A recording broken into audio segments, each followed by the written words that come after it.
We'll call it an act of heroics. A man jumps into action to save a woman and child from a burning home.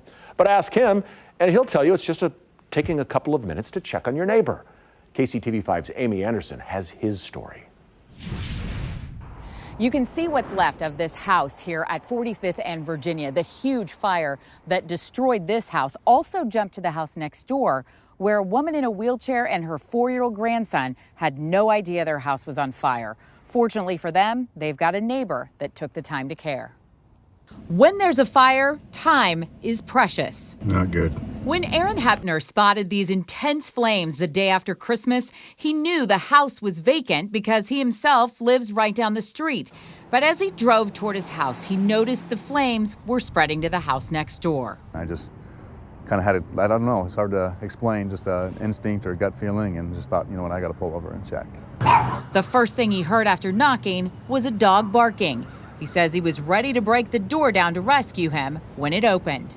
She opened the door, the grandma did, and she was in a wheelchair, and I said, hey, you know, your house is on fire, you've got to get out. As Hepner explained what was happening, he says he saw this 4-year-old little boy peek from around the corner. I saw him and thought, okay, right, I've got to go. So I pushed the door open, and I grabbed the little boy, and I said, he's coming with me, and she said, okay. When I saw the little boy, you know, I felt it in my stomach or felt it in my heart. I don't really know how to explain it. I think probably if you don't, you should check to see if you have a heart. Hepner put the boy into his truck. Two things he said to me were, he's cold, so I gave him my coat to wear.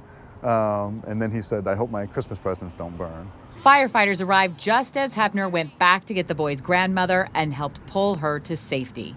I think that, you know, as people, or the human condition, it's incredibly fragile.